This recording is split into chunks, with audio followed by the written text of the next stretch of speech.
Es este salmo precioso que comienza diciendo que Dios ha sido nuestro refugio de generación en generación. Antes de que Él creara todo, antes de que se formaran los montes y todo lo que existe en la creación, Él ya había sido nuestro refugio. Y rápidamente quiero compartir algunos pensamientos porque también quiero dar oportunidad otra vez. Estamos en el primer domingo del año 2000. Escuché a alguien que decía 2020. Perdón, 2020. Sí, es que estaba a punto de decir otra cosa. Pero el 2020 nada más me atrasé 20 años, ¿verdad? Es que estaba escuchando a alguien que somos una generación muy privilegiada porque muchos pueden ver pasar años a lo largo de su vida. Algunos pueden disfrutar de pasar varias décadas, pero a ustedes y a mí nos tocó estrenar un nuevo siglo, estrenar un nuevo milenio. Nosotros estrenamos un milenio, estrenamos siglo y ahorita estamos estrenando década. Así que estamos de estreno en todos los sentidos. La década ¿Mande? La década se vence este año.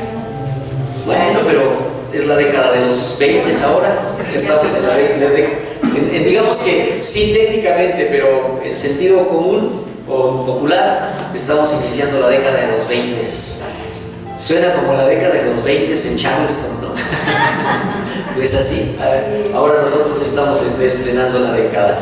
Y en el Salmo 90:12 que mi esposa leyó hace rato en el momento de oración, dice: enséñanos de tal modo a contar nuestros días que traigamos al corazón sabiduría. Qué importante es que de verdad cada día que vivamos sea un día de tener más sabiduría y más conocimiento y más crecimiento. Y es una oración que debemos hacer porque no es automático porque pasan los años que tenemos sabiduría. Lamentablemente hay personas que pueden tener 90 años y seguir siendo bastante inmaduros o con poca sabiduría. La sabiduría no tiene que ver con títulos universitarios, tiene que ver con saber la vida y aprender lo que Dios nos enseña a través de ella. Entonces, pues un poco rápido quiero mostrar algunos símiles que usa el Salmo 90, cuando dice, por ejemplo, en el versículo 4 que la vida es como un día, 1000 años delante de los ojos del Señor son como un día, 1000 años delante de Dios es como el día de ayer que pasó. Entonces, nosotros estamos muy emocionados porque estrenamos milenio y porque estamos en el año 2000, pero para Dios es como antier. Mientras nosotros decimos 2000 años, Dios puede decir antier, porque para Él, aquí dice en el versículo 4, son como 1000 años como un día, como las vigilias de la noche, los periodos que había comentado hace 8 días, en el calendario, en el horario judío antiguo, el día comenzaba a las 6 de la tarde, no como nosotros que comienza a las 12 de la noche, sino a las 6 de la tarde comenzaba el día y estaba dividido en 3 etapas, en 6 etapas de 4 horas cada uno. Entonces, una vigilia era 4 horas. Y entonces está diciendo que para Dios, lo que para nosotros son 1000 años, para Dios es como si pasaran 4 horas. Es decir, como si fueran las 8 de la mañana. Ahorita son las 12:15. Hace 4 horas que estabas haciendo. Algunos de nosotros estábamos preparándonos para venir. Así es el tiempo para Dios, es muy rápido. Es como, versículo 5 dice que es como que a veces el tiempo, los años los arrebatas como torrentes de agua. Y los torrentes de agua hablan de algo precipitado, duro, rápido. A los que les gustan las emociones fuertes, si tienen la oportunidad, algún día me gustaría poder hacerlo, van a los rápidos, se suben a una lancha de hule y se dejan caer en los rápidos, así se llaman los torrentes de agua, y es una velocidad rapidísima. El tiempo para Dios es así. Y también dice que son como sueños, versículo 5, como un sueño, tan breve como un sueño. Justamente hoy en la mañana desperté y la verdad es que soñé padre, soñé bonito.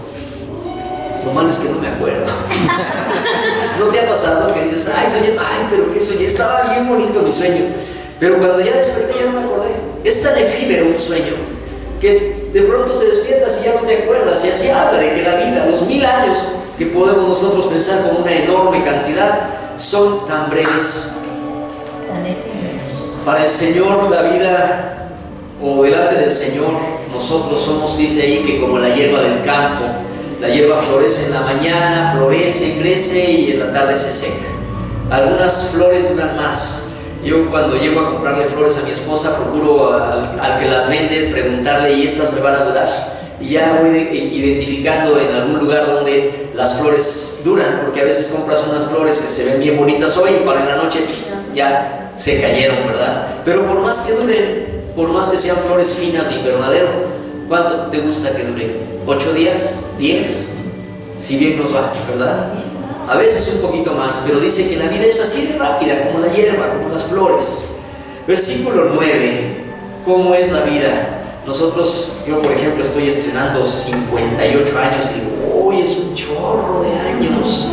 Pero mire, el versículo 9 dice, porque todos nuestros días declinan a causa de tu ira. Y dice, acabamos nuestros años como un pensamiento. Para mí 58 años, volteo hacia atrás y digo, ¡ay! Todas las cosas, experiencias y vivencias. Pues no le hace si llegar a 90 años, dice el Señor, en la dimensión de la eternidad, en la proporción de la eternidad es como un pensamiento. ¿Cuánto tarda en llegar un pensamiento?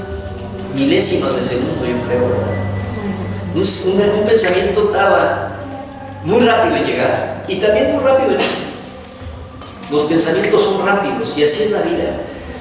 Vista desde el cielo, vista desde la perspectiva de Dios, dura milésimas de segundos y así es nuestra vida. Y por eso nos dice aprovecharla, porque nosotros podemos decir, falta mucho, pero Dios dice, aprende a contar los días. El versículo 10 habla de los extremos de la vida humana, desde que nacemos a morir, hasta que morimos. Entonces dice que los días del ser humano son 70 años. Ahora parece que por la medicina, los avances tecnológicos y científicos, parece como que la expectativa de vida ha aumentado, ¿verdad? Si no mal recuerdo, antes uno pensaba que una persona de 50 años ya era un hombre bastante grande y una persona de 60 ya era un venerable anciano, porque probablemente llegara a los 70, ¿verdad? Y a lo mejor Dios ha permitido, Dios ha permitido. Es decir, nosotros nos creemos muy porque ya la ciencia avanzó y la medicina avanzó y entonces le ganamos la carrera al tiempo. No, Dios le dio chance al ser humano de hacer descubrimientos y de lograr que ya no muramos a los 40 años de ¿cómo se llama esta de la cosa? De diabetes, ¿verdad? A lo mejor antes las personas a los 40 años morían de diabetes porque no existía la insulina, porque no se sabían muchas cosas, pero Dios le ha dado al hombre la capacidad de aprender para darnos la oportunidad de vivir más. Yo quiero con esto ser muy claro y enfático. Pareciera que la ciencia ha logrado que la expectativa de vida avance más. Yo creo lo contrario. Yo creo que Dios siempre ha sabido cuánto tiempo debemos vivir. Amén. Y si bien en épocas pasadas no había descubrimientos científicos porque Dios no lo había permitido todavía, la gente podía morir ya muy ancianita a los 70. Ahora Dios ha permitido, porque así lo ha querido, que podamos tener una expectativa de vida, parece que ya es de 80, no estoy seguro. A ver, aquí mi hermano me dijo, la expectativa sí ha aumentado a 80. Sí, como 77 y 78. Ajá, ya ese es el rango normal. Por eso antes uno decía, no, pues mi abuelita ya está bien viejita, tiene 60 años. Ahora decimos, murió de 69, murió joven, ¿verdad? Así ha cambiado nuestro lenguaje. No, murió de 60, no, pues todavía estaba joven. Porque estamos considerando que muchas personas llegan a vivir 94, 95 años, como la abuelita de Alma, tiene 94 si no me equivoco. Sí. Y no tiene pa' cuándo además, está muy bien la señora, de verdad. Si la han visto, ¿no? Entonces, pero ¿qué dice aquí? Los extremos, dice, los días de nuestra edad son 70 años, en los más robustos son 80, pero con todo su fortaleza es molestia y trabajo incierto. Vamos notando cambios y vamos notando cosas que no nos gustaban, ¿verdad?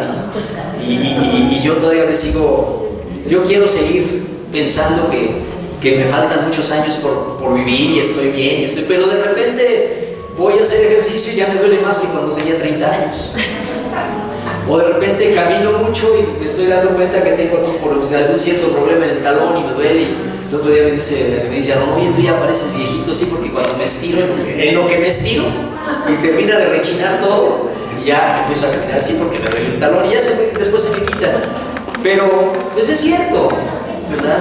Por más que la vida se alargue, es molestia y trabajo los días de nuestra edad, hay cansancio, es normal el cansancio, es normal la enfermedad, y es normal, o sea, finalmente es normal. La vejez es normal, ¿verdad? No es tampoco el objetivo de mi charla hoy, pero la vejez también es normal y la muerte es normal. Y siempre que hay oportunidad, yo digo que cuando una persona ya esté muy grande o muy gravemente enferma, es cruel seguirla teniendo entubada y poniéndole cuanta cosa. Mejor dejar que Dios decida el momento de terminar la vida. Amén. ¿Verdad? Porque los días de nuestra edad tienen que ver también con que todo va deteriorándose, no vamos mejorando, vamos deteriorándonos, va habiendo cansancio. Y así lo hice, y es normal, es lo que Dios quiere, ¿verdad? Que contemos nuestros días y que traigamos al corazón sabiduría, y que cuando somos chavos disfrutemos esa juventud, cuando somos maduros la disfrutemos también, y cuando se llegue a la edad mayor también se aprenda que ahí hay sabiduría. Entonces, al comenzar el 2020 sería de mucha ayuda recordar algunos principios que aprendió el pueblo de Israel y los practicó y que están consagrados en la Biblia, y que también de manera muy breve, no estoy haciendo un sermón expositivo, sino solamente enunciando algunas cosas. Podemos ver en Esdras, busquen el libro de Esdras, capítulo 1. Algunos han localizado ya o han leído Job, ¿verdad? Entonces, si saben dónde está Job, es tantito más para atrás. Así es fácil de localizarlo. O después de Crónicas. Esdras, capítulo 1. Resulta que habían estado bajo la cautividad de Persia. Los persas dominaron el mundo de su tiempo en esos años, y el pueblo de Israel cayó bajo la cautividad. Fueron muchos, la mayoría de ellos, fueron deportados a Persia, y los que quedaron en Jerusalén quedaron en condiciones pues de pobreza, de explotación, de sufrimiento, y el templo, con las guerras, el templo fue derribado.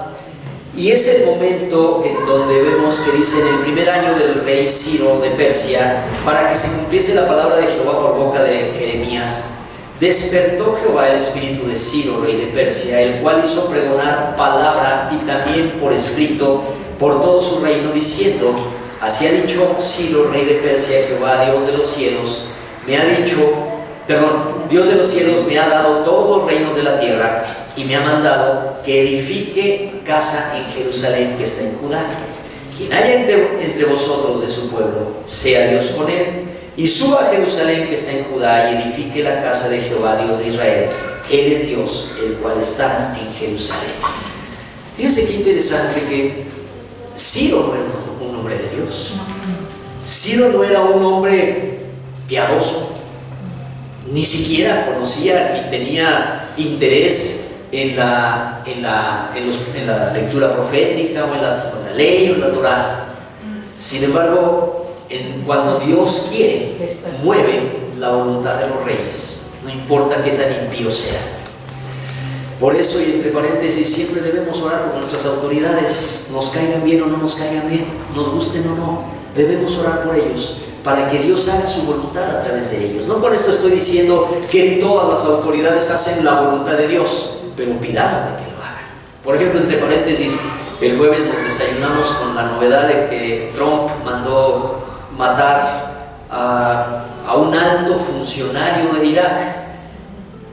Yo, la verdad, de esa geopolítica no me he metido mucho a estudiarla, pero ¿será un hombre bueno o no? ¿Habrá sido un tirano o no? No sé, pero lo que sí sé es que pone en grave peligro a la humanidad, a toda la humanidad, al atreverse a mandar matar a alguien que equivaldría al vicepresidente de Irak. Es que están tan conectados Irán. ¿Es iraquí o iraní? Iraní, pero hay mucha conexión. Es como si mandara, o sea, el puesto de este señor el equivalente a un vicepresidente. Entonces imagínate que un gobernante extranjero manda a matar a tu vicepresidente, pues esto provoca cosas muy terribles. Ahora, podríamos estar ahora nosotros, y lo hay, y la gente está pensando qué va a pasar, y si va a haber o no va a haber una guerra.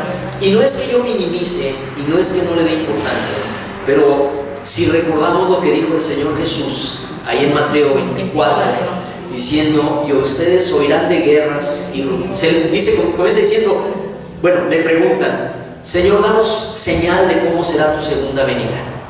Y entonces les dijo, observen, enséñanos de tal modo a contar nuestros días, que traigamos al corazón sabiduría. Y les dijo, observen, porque se levantará nación contra nación y reino contra reino. ¿Les suena familiar? Sí. Y luego me parece por ahí del versículo 7 de Mateo 24 dice, es donde dice, y se levantará nación contra nación y reino contra reino, y oirán de guerras y terremotos, ¿no? Y antier nos sonó la alarma sísmica en falso, y luego ayer parece que sí de veras tembló y no sonó. Entonces, por más que queramos los seres humanos prepararnos y todo, el Señor es soberano. Ahora, sí debemos estar alertas, claro. Otra vez, no estoy minimizando.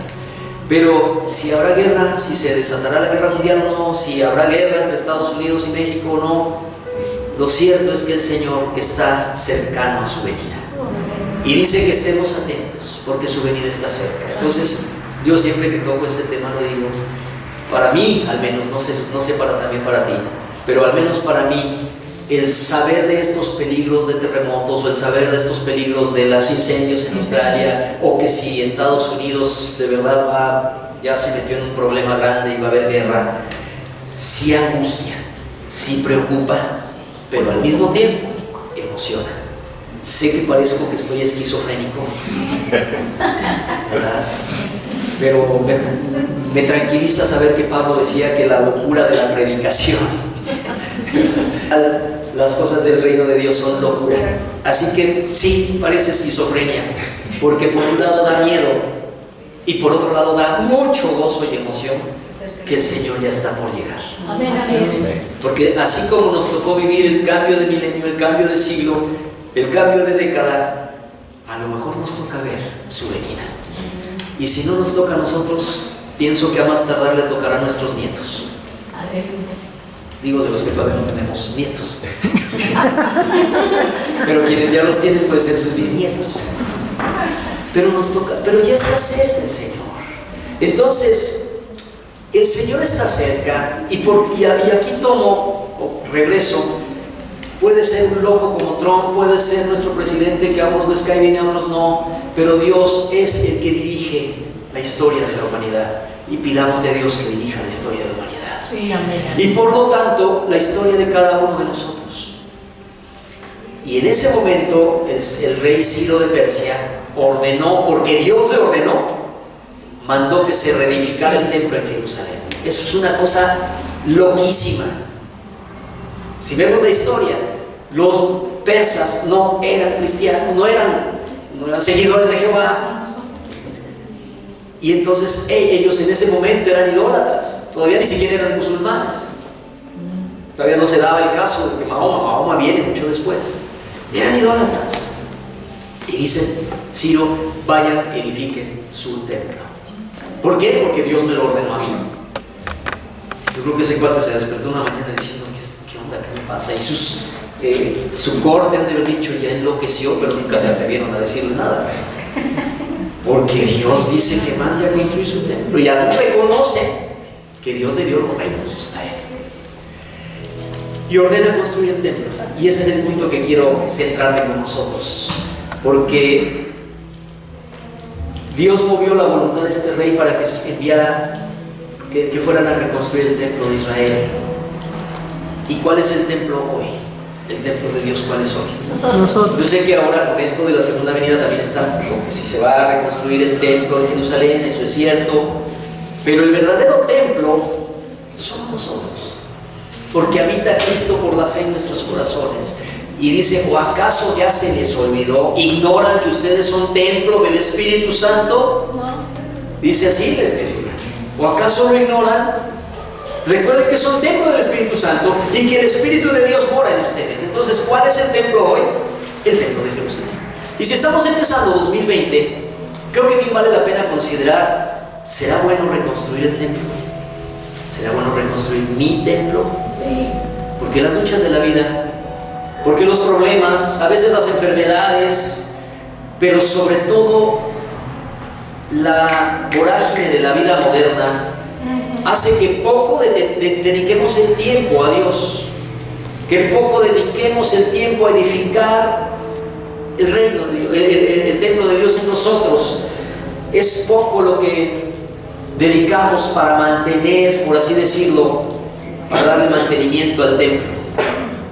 Hay que darle mantenimiento. A todo templo, a toda construcción, a toda casa hay que darle mantenimiento. Y necesitamos darle mantenimiento porque todo lo que vivimos, las enfermedades, los problemas, el trabajo, las cosas buenas y todo lo que vivimos va minando poco a poco nuestro templo, y nosotros somos templo del Espíritu Santo. Y así como si lo dijo, vayan y construyanlo, creo que el Señor también nos dice, revísalo para ver si lo necesitas reconstruir. Porque ¿cuánto tiempo hemos dedicado a realmente cuánto tiempo le dedicamos a nuestro cuerpo, a nuestra alma y sobre todo a nuestra comunión con Dios? Si somos realistas, ¿cuánto le dedicamos? Si somos realistas, no le dedicamos mucho. Y si no le dedicamos mucho, cuidado con las goteras, cuidado con las grietas, cuidado con las cerraduras que luego no quedan bien cerradas. Porque el diablo, como león rugiente, anda alrededor buscando por dónde meterse, si es una gotera, o por dónde meterse, si es una hendidura, o si hay una chapa no bien cerrada. Y tenemos que revisar. Tal vez es necesario en este nuevo comienzo de calendario edificar individualmente nuestro templo. Versículo 5 dice allí: todos entonces se levantaron los jefes de las casas paternas de Judá y de Benjamín, y los sacerdotes y los levitas, todos aquellos que... ¿Todos quiénes? Cuyo espíritu despertó Dios. Cuyo espíritu despertó Dios. Todos aquellos cuyo espíritu despertó Dios. ¿Qué creen? A lo mejor alguno de nosotros, su espíritu no está despierto. A lo mejor alguno de nosotros seguimos siendo cristianos, decimos que somos cristianos, venimos a la iglesia, pero ¿qué tan despierto está nuestro espíritu? Sensible a Dios. Y dice aquí que solo construyeron aquellos cuyo espíritu despertó Dios. Hubo quienes no construyeron, porque dice aquellos que despertó su espíritu para subir a edificar la casa de Jehová. Yo diría que podemos pedirle a Dios muchas cosas en este año, pero quizás lo más importante que debiéramos pedirle: Señor, despierta mi espíritu. Y si lo tienes despierto, dile: Señor, no vayas a dejar que se duerma. Despierta mi espíritu, Señor. De verdad, dile al Señor. Dile si tú has sentido de pronto que tu vida espiritual es así como que está chida, ahí la llevo. Quien siente que su vida espiritual está chida, ahí la lleva, aguas, porque es la peor condición. Porque es necesario que estemos constantemente diciéndole: Señor, despierta mi espíritu. Y también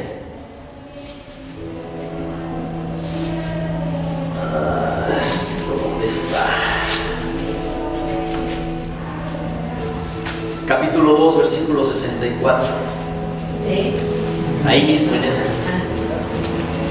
Capítulo 2, versículo 64.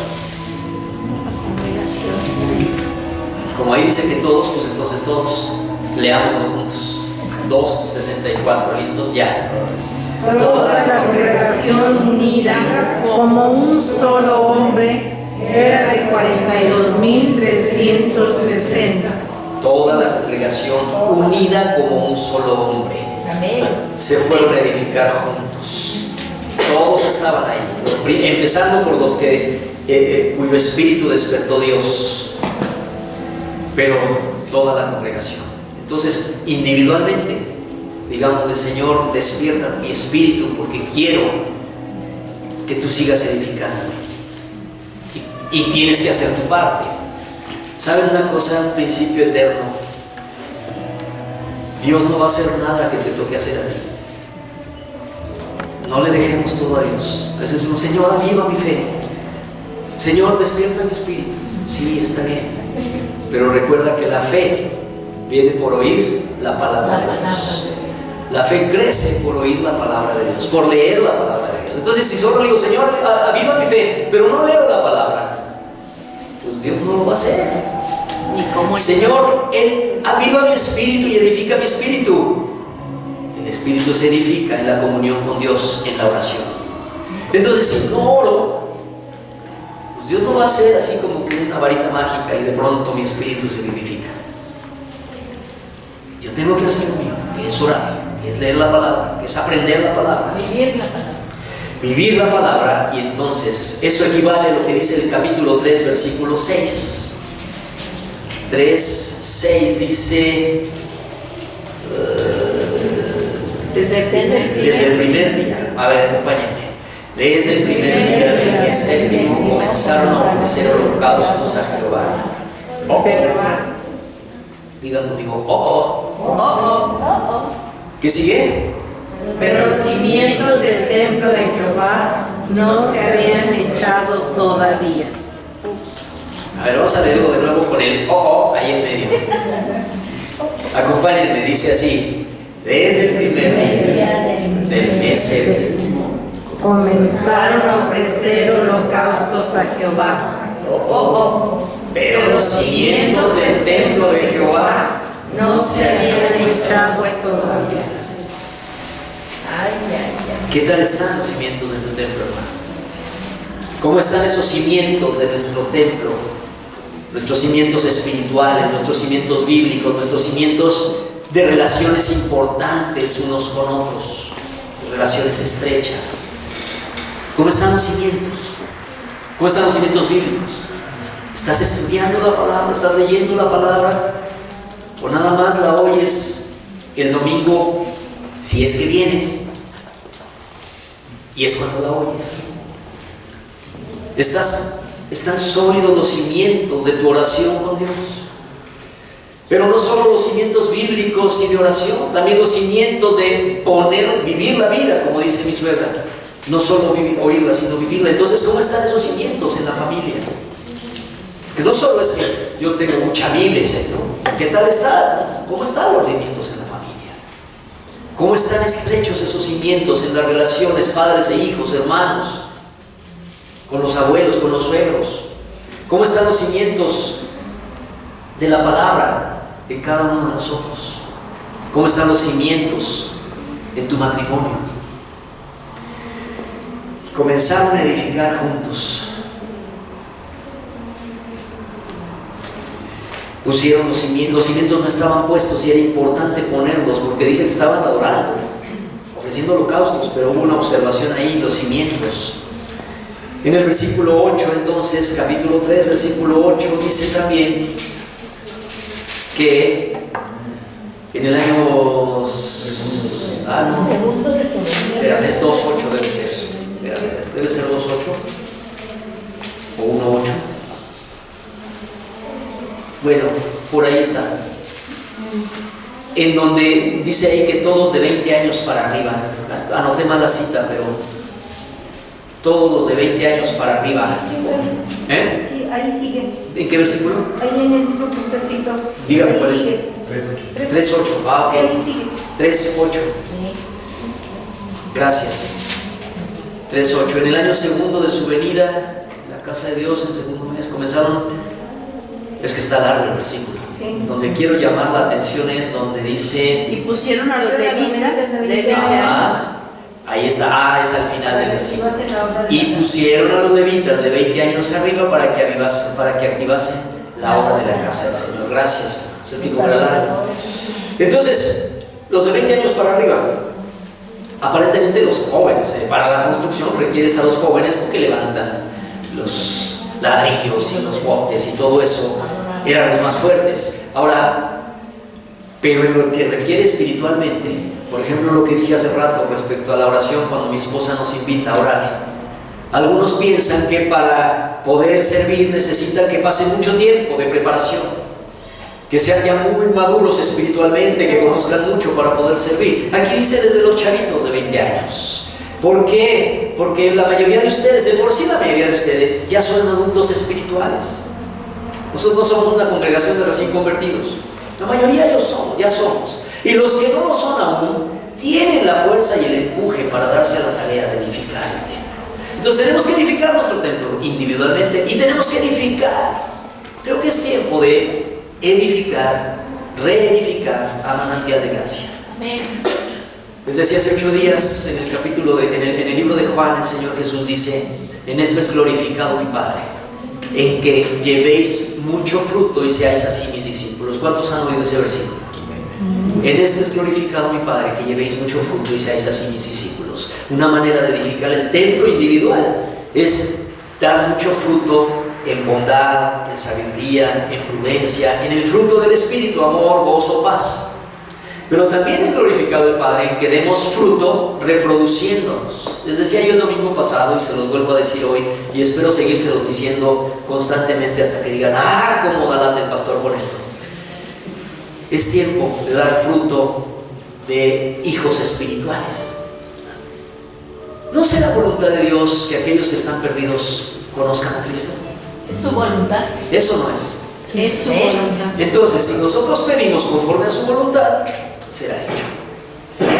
¿Qué te parece si para este año que hoy comienza, el primer domingo del 2020, y para cuando cerremos el 2020, la noche del 31 de diciembre, o el primer domingo de enero, podamos cada uno de nosotros tener un alma que haya llegado a los pies de Cristo? Amén. Yo creo que no necesitamos demasiado. Con que cada uno de nosotros ganemos un alma en el año que sigue, en el año actual, para diciembre 31, si ahora somos 24 personas, seremos 48. Automáticamente. Necesitamos ganar un alma cada uno. Ahora, ¿será voluntad de Dios? Sí. ¿O eso solo para los grandes evangelistas que ya ni sé dónde anden? Dice el Señor que llevemos fruto, que nos reproduzcamos. Ahora, les decía el domingo pasado, de pronto a veces tal vez nos perdemos un poco porque queremos ganar a todos para Cristo y le predicamos al compañero y a la secretaria y al amigo y al vecino, y este no me hace caso, pero este tampoco, y este sí, y este poquito. Pero hermanos, ¿qué les parece si este año nos enfocamos en la tierra? ¿Cómo se le llama? La tierra fértil, la buena tierra. Sembremos todo el tiempo, pero en cuanto veamos que una semilla cae en buena tierra, dediquémonos a ella. El domingo pasado les decía esto, y repito, el domingo pasado, bueno, ya es la última vez que lo digo, les decía esto: a mi esposa le gusta mucho las plantas, las flores, cultivar, y ahí anda consiguiendo que la rosa, y mi esposa, mi hijo luego le dice: ya, ¿y dónde vas a meter esta otra? Pues no le hace, la consigue, ¿verdad?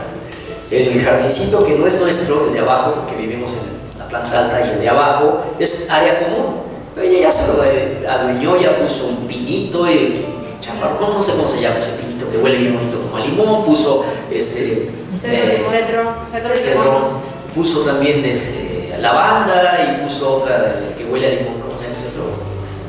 Citronela y rosas, y bueno, ya lo tapizó y lo riega y todo. Pero ¿qué sucede? Hubo un tiempo que no hubo manera de regarlo y se empieza a marchitar y se empieza a secar. Necesitas constantemente removerle la tierra, volverle a echar agüita, a lo mejor un abono, un fertilizante. Entonces, hermanos, sigan ustedes, porque sé que lo hacen. Háblenle al taxista como mi hermana Socorro, predíquenle a la secretaria, predíquenle al vecino, predíquenle a la señora de enfrente, prediquen. Pero en cuanto encuentren una buena tierra, que la semilla empieza a dar un brotecito, ahí es donde hay que trabajar. Y ahí es donde hay que dedicarse. Y verán ustedes que si eso hacen, para el final de este año, o antes lo más seguro, ya podrán decir ustedes: aquí está esta alma que traje para Cristo. Puntos constantes, que haya gente constante conociendo a Cristo. Son tiempos de guerras, rumores de guerras, terremotos, En una de esas sí se desata una barbaridad en el mundo. ¿Y qué vamos a hacer nosotros? ¿Encerrarnos aquí en Manantial de Gracia? ¿O vamos a ir por ellos que están angustiados? ¿O vamos a ir por ellos que están afligidos? Yo no estoy afligido, de verdad, en serio, no estoy afligido. Solo le pido a Dios que no le atinen a mi hijo. Que se desvíen al mar. Que no suceda. Que no suceda. Pero no estoy afligido, hermanos. Que no tengo ganas, no. Pero no estoy afligido. Y espero que tú tampoco. Pero allá afuera la gente está afligida, la gente se está peleando, se está divorciando, la gente está preocupada, la gente está llena de tensiones, de presiones y de depresiones. Y tú y yo tenemos la paz de Dios. Es tiempo de edificar nuestro templo y edificar este templo, que es aquellos que conozcan a Cristo, porque con eso se edifica el templo de Dios. Por último, principio número 4. Dice el versículo 10. Y cuando los albañiles del templo de Jehová echaban los cimientos, pusieron a los sacerdotes vestidos con sus ropas y sus trompetas, y a los levitas, hijos de Asaf, con címbalos, para que alabasen a Jehová según la ordenanza de David, rey de Israel.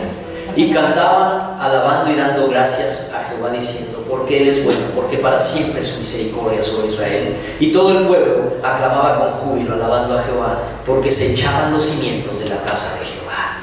El último principio es: revisemos nuestro templo, remodelemos nuestro templo individual, edifiquemos este templo Manantial de Gracia, y en el proceso alabemos y demos de gloria a Dios por su bondad en todo momento, porque dice que Él es bueno y para siempre es su misericordia. Amén. Amén.